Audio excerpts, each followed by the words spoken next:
Z predchádzajúceho rozhovoru vyplynul dôležitý záver. Štát bude selektovať a pomôže len najlepším z najlepších. To znamená tým, ktorí sa na zateplenie dôkladne pripravujú. To sa prejaví už pri výbere samotného materiálu. Zdá sa to jednoduché, ale verte, nie je to futbal, ktorému rozumie každý. Na trhu sa stretávame s rôznymi zvláštnymi dovozmi a výrobkami, ktoré nesplňujú potrebnú kvalitu. Týka sa to aj polystyrénu, ktorý sa pri zatepľovaní používa najčastejšie. Veľkou výhodou sú vynikajúce tepelnoizolačné vlastnosti. Pri sivom polystyréne s použitým grafitom dosahujeme súčiniteľ tepelnej vodivosti až 0,031. Ďalšou veľkou výhodou je jeho hmotnosť. Jeho nízka objemová hmotnosť nezaťažuje konštrukciu a prináša za sebou ďalšie výhody, ako je manipulácia s tým výrobkom, s tou doskou izolačnou, ako je jeho doprava.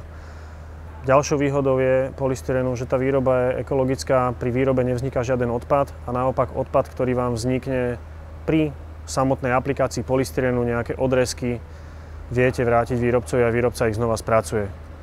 Dobrým príznakom a znakom toho, že polystyrén je aj zdravotne nezávadný, je napríklad aj to, že sa z neho vyrábajú včelie úle, a včely sami o sebe sú veľmi citlivé na prostredie, v ktorom bývajú. O kvalite zatepľovacieho materiálu vypovedá jeho certifikácia. Každý výrobok by mal byť certifikovaný a certifikát by mal byť k dispozícii minimálne na internetovej stránke výrobcu. Samozrejme, to nie je všetko. Dôležité je to dobrý znak toho, že výrobok samotný je kvalitný, keď tento výrobok je prítomný v iných certifikovaných zatepľovacích systémoch. Aby zateplenie plnilo svoju funkciu, chce nás aj vláda motivovať, aby sme spravili všetko pre zlepšenie tepelnoizolačných vlastností obvodových stien. Zateplenie nie je záležitosť, ktorú riešime na 2 roky, na 3 roky, ale na viac menej takmer celý život tej budovy. Minimálna trvanlivosť alebo garancia výrobcov zatepľovacích systémov je 25 rokov a pokiaľ naozaj chceme, aby nám ten zatepľovací systém vydržal takto dlho, tak musíme vybrať aj kvalitný materiál, ale nie len to, musíme vybrať aj kvalitného a zodpovedného zhotoviteľa toho systému a musíme kvalitne samotný ten systém a samotné to zateplenie vykonať a realizovať. Nás zaujíma realita, preto dôveruj, ale preveruj.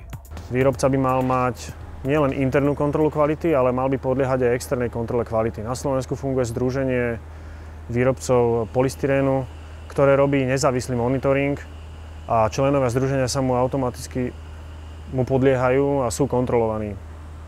Dnes sa s vami rozlúčime vynikajúcim nápadom, ktorý sme našli na Hanulovej ulici v bratislavskej Dúbravke.